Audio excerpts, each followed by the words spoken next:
नमस्कार, संसद समाचार में आपका स्वागत है। मैं हूं नदीम अंसारी। शुरुआत करते हैं लोकसभा से। लोकसभा ने चर्चा के बाद आज वित्त विधेयक 2021 को मंजूरी प्रदान कर दी। चर्चा के दौरान कांग्रेस सहित विपक्षी दलों ने सरकार से पेट्रोल डीजल पर उत्पाद शुल्क में बढ़ोतरी को कम करने तथा कृषि कानूनों के मुद्दे पर कृषकों से बातचीत करके मुद्दे का हल निकालने की मांग की। सत्तारूढ़ भाजपा ने कहा कि कोरोना महामारी संकट के कारण अर्थव्यवस्था के लिए पैदा हुए मुश्किल हालात में भी प्रधानमंत्री नरेंद्र मोदी की कप्तानी में वित्त मंत्री निर्मला सीतारमण ने बजट में स्वास्थ्य, आधारभूत ढांचा, कृषि, जन कल्याण एवं आत्मनिर्भर भारत की योजनाओं को प्राथमिकता देकर उल्लेखनीय कार्य किया है। वित्त विधेयक 2021 पर चर्चा की शुरुआत करते हुए कांग्रेस के अमर सिंह ने केंद्र सरकार पर सिर्फ अमीरों को राहत देने और असंगठित क्षेत्रों की उपेक्षा करने का आरोप लगाया और कहा कि पेट्रोल डीजल पर उत्पाद शुल्क में बढ़ोतरी कम करके तथा कर में छूट देकर आम लोगों की मदद की जाए। सिंह ने सरकार से यह भी आग्रह किया कि वो कोरोना महामारी का असंगठित क्षेत्र पर प्रभाव के आकलन के लिए सर्वेक्षण कराए तथा प्रदेशों को उनके हिस्से का राजस्व प्रदान करे। उन्होंने कहा कि देश इतिहास की सबसे बड़ी मुश्किल घड़ी से गुजर रहा है, लेकिन सरकार सब कुछ कोविड-19 महामारी के ऊपर डालने की कोशिश कर रही है, जबकि हकीकत यह है कि कोविड से पहले भी अर्थव्यवस्था नीचे जा रही थी। कांग्रेस सांसद ने कहा कि अगर अगले साल 10% विकास दर रहेगी तो भी अर्थव्यवस्था में कोई बढ़ोतरी नहीं होगी, क्योंकि मौजूदा वित्त वर्ष में अर्थव्यवस्था में 8-9% की गिरावट का अनुमान लगाया जा रहा है। उन्होंने कहा कि सच्चाई यह है कि सरकार ने अमीरों को कर में राहत दी है और गरीब लोगों से तरह तरह के कर वसूले हैं। अमर सिंह ने आरोप लगाया कि एक बात साबित हो गई है कि ये सरकार कर की राहत सिर्फ अमीर लोगों को दे रही है। चर्चा में हिस्सा लेते हुए भाजपा सांसद राजेंद्र अग्रवाल ने कहा कि नरेंद्र मोदी सरकार में हर कदम गरीबों के हित को ध्यान में रखकर और सबका साथ, सबका विकास एवं सबका विश्वास की भावना के साथ उठाया गया है। उन्होंने कहा कि संकट के समय भी इस बार के बजट में आम लोगों पर कर का किसी तरह का बोझ नहीं डाला गया है, जिसके लिए पूरे देश में प्रधानमंत्री मोदी और वित्त मंत्री की प्रशंसा हो रही है। अग्रवाल ने कोरोना संकट और अर्थव्यवस्था के लिए मुश्किल हालात का उल्लेख करते हुए कहा कि क्रिकेट में प्रत्येक शतक का महत्व होता है, लेकिन पिच मुश्किल हो, विरोधियों ने घेर रखा हो तो उस वक्त के शतक का अलग ही महत्व है। कोरोना काल में वित्त मंत्री ने अपने कप्तान प्रधानमंत्री के नेतृत्व में दबाव के समय शतक लगाया है। उन्होंने कहा कि इन मुश्किल हालात में भी बजट में स्वास्थ्य, आधारभूत ढांचा, कृषि, जन कल्याण एवं आत्मनिर्भर भारत की योजनाओं को प्राथमिकता दी गई है। उन्होंने कहा कि विकास के सभी मानकों पर देश प्रगति कर रहा है। कोरोना संकट में भी विदेशी मुद्रा भंडार 580 अरब डॉलर के रिकॉर्ड स्तर पर पहुंच गया है। ये सरकार की नीतियों के प्रति विश्वास का प्रमाण है। शिवसेना के विनायक राउत ने कहा कि बजट में वित्त मंत्री ने किसानों, स्वास्थ्य, सुशासन, सभी को शिक्षा, समावेशी विकास, महिला सशक्तिकरण आदि की बात की है, जो स्वागत योग्य है। लेकिन कोरोना काल में देश की अर्थव्यवस्था की स्थिति खराब होने एवं विपरीत परिस्थिति पैदा होने के कारण समस्याएं बढ़ गई हैं। उन्होंने कहा कि ऐसी स्थिति में सरकार को आम लोगों की परेशानियों को ध्यान में रखकर काम करने की जरूरत है। राउत ने कहा कि सरकार ने किसानों की आय दोगुनी करने की बात कही थी, लेकिन पिछले कई महीनों से दिल्ली की सीमा पर किसान 3 कृषि कानूनों के मुद्दे पर धरने पर बैठे हैं। शिवसेना सांसद ने कहा कि सरकार को किसानों की मांगों पर ध्यान देते हुए उनसे बात करके समाधान निकालना चाहिए। उन्होंने आरोप लगाया कि किसानों को राहत देने की बजाय कृषि उपकर लगाए जा रहे हैं। राउत ने डीजल एवं पेट्रोल की बढ़ती कीमतों का मुद्दा उठाते हुए वित्त मंत्री से सवाल किया कि क्या इनकी कीमतों की कोई सीमा तय होगी। उन्होंने कहा कि पेट्रोल, डीजल, एलपीजी की बढ़ती कीमतों से लोगों को राहत देनी है, तब उन्हें जीएसटी के दायरे में लाना होगा। चर्चा में भाग लेते हुए नेशनल कॉन्फ्रेंस के हसनैन मसूदी ने कहा कि राजग और संपर्क को एक दूसरे पर आरोप लगाने की बजाय जनता के लिए बेहतर काम करने के बारे में सोचना चाहिए। उन्होंने कहा कि केंद्र सरकार को जम्मू कश्मीर की आर्थिक स्थिति को मजबूत करने पर ध्यान देना चाहिए। कांग्रेस की परनीत कौर ने किसान आंदोलन का उल्लेख किया और कहा कि किसानों की मांग को पूरा किया जाना चाहिए। उन्होंने केंद्र सरकार से आग्रह किया कि राज्यों को उनके हिस्से का पैसा दिया जाए और आशा कर्मियों के वेतन में बढ़ोतरी पर ध्यान केंद्रित किया जाना चाहिए। भाजपा सांसद वीरेंद्र सिंह मस्त ने कहा कि वित्त मंत्री निर्मला सीतारमण ने एक मां की तरह सरकार के सभी विभागों का संरक्षण दिया है और वो सुमाता है। उन्होंने कहा कि करोड़ों किसान तीनों कृषि कानूनों से सहमत है। किसी सरकार ने किसानों के हित में इतना बड़ा काम नहीं किया है। ये कदम किसानों की समृद्धि बढ़ाने के लिए है। कई अन्य सदस्यों ने भी चर्चा में भाग लिया। लोकसभा में मंगलवार को शहीद भगत सिंह, सुखदेव और राजगुरु तीनों क्रांतिकारियों को शहीद दिवस के अवसर पर श्रद्धांजलि दी गई। कांग्रेस नेता रवनीत सिंह बिट्टू ने केंद्र सरकार से उनके नाम पर किसी बड़ी योजना की घोषणा करने की मांग की। वित्त विधेयक 2021 पर चर्चा का जवाब देते हुए वित्त मंत्री निर्मला सीतारमण ने कहा कि अगर जीएसटी परिषद की अगली बैठक के एजेंडे में पेट्रोल एवं डीजल को माल एवं सेवा कर यानी जीएसटी के दायरे में लाया जाता है तो वो उस पर चर्चा करने के लिए तैयार हैं। मंत्री के जवाब के बाद लोकसभा ने कुछ सदस्यों के कटौती प्रस्तावों को अस्वीकार करते हुए एवं कुछ सरकारी संशोधनों को स्वीकार करते हुए ध्वनि मत से विधेयक को मंजूरी दे दी। इससे पहले लोकसभा ने अगले वित्त वर्ष के बजट में विभिन्न मंत्रालयों एवं विभागों के लिए प्रस्तावित अनुदानों की मांगों एवं उनसे संबंधित विनियोग विधेयक को गिलोटिन के माध्यम से मंजूरी प्रदान कर दी थी। इसके बाद बजटीय प्रक्रिया के तहत वित्त विधेयक को लोकसभा की मंजूरी के लिए पेश किया गया, जिसे निचले सदन ने अपनी मंजूरी दे दी। सीतारमण ने कहा कि कुछ सदस्यों ने पेट्रोल डीजल को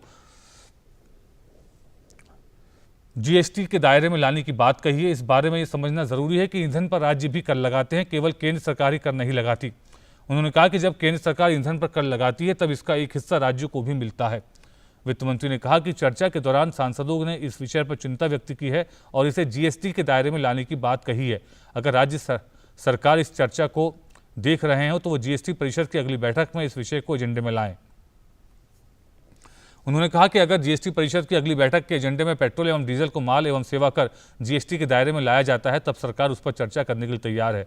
उन्होंने कहा कि कर व्यवस्था में कुछ बदलाव किए गए हैं जिनका मकसद कारोबार करने की सुगमता को बढ़ावा देना है।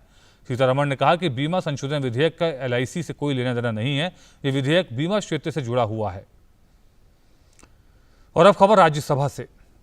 राज्यसभा में आज शहीद भगत सिंह, राजगुरु और सुखदेव की शहादत के 90वें वर्ष के अवसर पर तीनों स्वाधीनता सेनानियों को श्रद्धांजलि देते हुए उनके अदम्य साहस, बहादुरी एवं मातृभूमि के प्रति प्रेम को याद किया गया। इसके बाद सदन में शून्यकाल और प्रश्नकाल सामान्य तौर पर चले तथा भोजनावकाश के बाद आम बजट तथा जम्मू कश्मीर एवं पुडुचेरी के अनुदान की मांगों पर एक साथ चर्चा हुई। राज्यसभा में सभापति वेंकैया नायडू ने कहा कि 1931 में आज ही के दिन भगत सिंह, राजगुरु और सुखदेव ने मातृभूमि के लिए अपने प्राणों का बलिदान दिया था।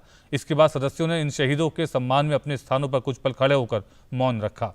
शून्यकाल में समाजवादी पार्टी की जया बच्चन ने हाथ से मैला ढोने और कचरा साफ करने की कुप्रथा का मुद्दा उठाया और कहा कि ये मामला कई बार संसद में उठा, लेकिन आज भी उनकी परिस्थिति में कोई सुधार नहीं हुआ है। उन्होंने कहा कि इससे होने वाली मौतें देश के साथ ही सदन में बैठे सांसदों के लिए भी शर्मिंदगी का विषय हैं। उन्होंने कहा कि सरकार को इस मामले में स्थिति स्पष्ट करनी चाहिए। बीजू जनता दल के प्रसन्ना आचार्य ने संबलपुर रेलवे स्टेशन को बंद करने के रेल मंत्रालय के फैसले का विरोध करते हुए इसे वापस लेने की मांग की। उन्होंने कहा कि ठीक 100 साल पहले राष्ट्रपिता महात्मा गांधी ने ओडिशा का पहली बार दौरा किया था और उस समय वो संबलपुर रोड स्टेशन पर ही उतरे थे और वहां एक जनसभा को भी संबोधित किया था। बीजू जनता दल के ही अमर पटनायक ने कृषि क्षेत्र में काम करने वाली महिलाओं का मुद्दा उठाया और उन्हें किसान की मान्यता देने की मांग की। कांग्रेस के राजीव सातव ने बंबई उच्च न्यायालय का नाम मुंबई उच्च न्यायालय किए जाने की मांग उठाई। कांग्रेस की ही अमी याज्ञिक ने कोविड-19 महामारी से संबंधित जैव चिकित्सकीय कचरों के प्रबंधन का मामला उठाया और इसके निष्पादन की उचित प्रक्रिया विकसित करने की मांग की ताकि समाज को इसके खतरे से बचाया जा सके। राज्यसभा के सभापति वेंकैया नायडू ने भी इसे गंभीर मामला बताया और केंद्रीय स्वास्थ्य मंत्री हर्षवर्धन को इस सिलसिले में सभी राज्यों को दिशा निर्देश जारी करने का सुझाव दिया। राजद के मनोज झा ने विशेष उल्लेख के जरिए भगत सिंह के नाम पर किसी केंद्रीय विश्वविद्यालय में एक पीठ कायम करने की केंद्र सरकार से मांग की। उन्होंने कहा कि इस पीठ के माध्यम से शहीद भगत सिंह के जीवन से जुड़े विभिन्न पक्षों का अध्ययन करवाया जाना चाहिए। अन्ना द्रमुक के एम थम्बीदुरई ने श्रीलंका में तमिलों के खिलाफ युद्ध अपराध से संबंधित कथित मानवाधिकारों के उल्लंघन के मामले में जिनेवा स्थित संयुक्त राष्ट्र मानवाधिकार परिषद UNHRC के प्रस्ताव का समर्थन करने की मांग की और कहा कि द्वीपीय राष्ट्र में शांति बहाल करना भारत का नैतिक कर्तव्य है। उन्होंने शून्यकाल में इस मामले को उठाते हुए प्रधानमंत्री नरेंद्र मोदी को वो वादा भी याद दिलाया जिसमें उन्होंने श्रीलंकाई तमिलों के हितों की रक्षा करने की बात कही थी। मनोनीत सदस्य राकेश सिन्हा ने देश की आज़ादी के 75 वर्ष होने के अवसर पर स्वाधीनता संग्राम के दौरान प्राणों का बलिदान देने वाले बाल सेनानियों के बारे में एक राष्ट्रीय संग्रहालय बनाने की मांग की। भाजपा के बृजलाल, बीजेपी के भास्कर राव नेकादी, कांग्रेस की छाया वर्मा, भाजपा के विजयपाल सिंह तोमर, किरोड़ी लाल मीणा, माकपा की झरना दास वैद्य, कांग्रेस के राजीव सातव ने भी विशेष उल्लेख के जरिए विभिन्न मुद्दे उठाए। भोजनावकाश के बाद सदन ने वर्ष 2021-22 के लिए जम्मू कश्मीर संघ राज्य क्षेत्र के संबंध में अनुदानों की मांगों एवं संबंधित विनियोग विधेयक तथा पुडुचेरी विनियोग विधेयक 2021 को चर्चा कर मंगलवार को लोकसभा को लौटा दिया। जम्मू कश्मीर के लिए वित्त वर्ष 2021-22 का कुल बजट अनुमान 1,08,621 करोड़ रुपए है, जिसमें विकासात्मक व्यय 39,817 करोड़ रुपए है।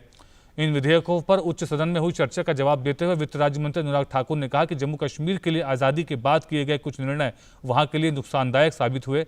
अनुच्छेद 370 हटने के बाद वहां पर्यटन उद्योग आगे बढ़ रहा है। पूर्व प्रधानमंत्री अटल बिहारी वाजपेयी ने कश्मीर में उद्योग लगाने की शुरुआत की थी। आज उतना ही भरोसा वहां के लोग नरेंद्र मोदी सरकार पर कर रहे हैं। ठाकुर ने कहा कि अनुच्छेद 370 खत्म होने के बाद वहां आतंकवाद और गोलीबारी की घटनाओं में कमी आई है। पंचायती राज संस्थाओं के चुनाव में वहां 74% मतदान हुआ। इन चुनावों में 4,930 सरपंच और 28,000 पंच चुने गए।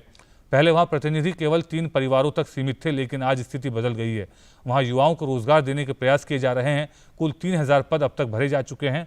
लोकसभा इन विधेयक को पहले ही पारित कर चुकी है, जिससे पूर्व चर्चा की शुरुआत करते हुए कांग्रेस के शक्ति सिंह गोहिल ने राष्ट्रीय राजधानी में सेंट्रल विस्टा परियोजना पर रोक लगाने की मांग की।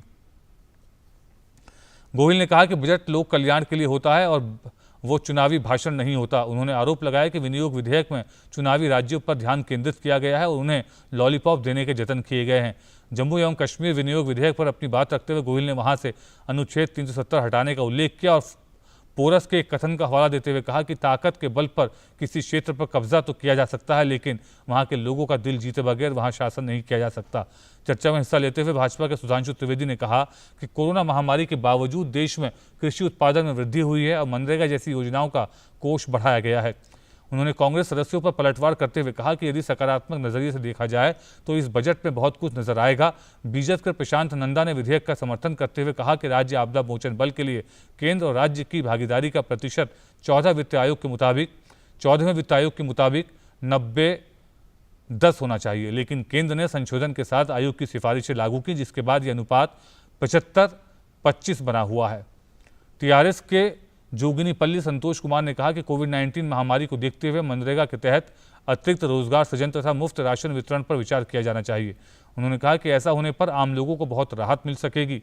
वाईएसआर कांग्रेस पार्टी के वी विजयसाई रेड्डी ने बजट प्रस्तावों में आंध्र प्रदेश की उपेक्षा का आरोप लगाते हुए कहा कि आंध्र प्रदेश पुनर्गठन विधेयक 7 साल पहले पारित हुआ था, जिसमें विशाखापट्टनम रेलवे जोन के गठन की बात कही गई थी। ये वादा अब तक पूरा नहीं किया गया है। सपा के रामगोपाल यादव ने कहा कि कोरोना संकट के दौरान कई छोटे उद्योग बंद हो चुके हैं। सरकार कई प्रमुख संस्थानों का निजीकरण कर रही है। आगे भी यही हालत रहने पर खेती के अलावा और कोई संसाधन नहीं बचेंगे।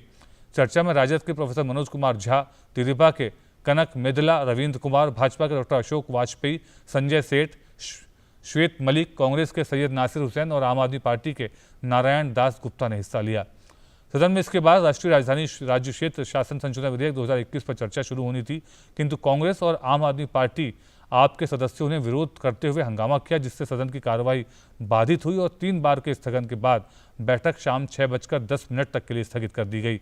बाद में बैठक शुरू होने पर संसदीय कार्यमंत्री प्रहलाद जोशी ने कहा कि विभिन्न दलों के सदस्यों के बीच ये सहमति बनी है कि कल सदन में सुबह 10 बजे से वित्त विधेयक पर चर्चा होगी। इसके बाद एनसीटी विधेयक सहित अन्य विधेयकों पर चर्चा होगी। इसके बाद उपसभापति हरिवंश ने सदन की बैठक को पूरे दिन के लिए स्थगित कर दिया। तो संसद समाचार में फिलहाल इतना ही, लेकिन डीडी न्यूज़ पर खबरें लगातार जारी रहेंगी। आप देखते रहिए। नमस्कार।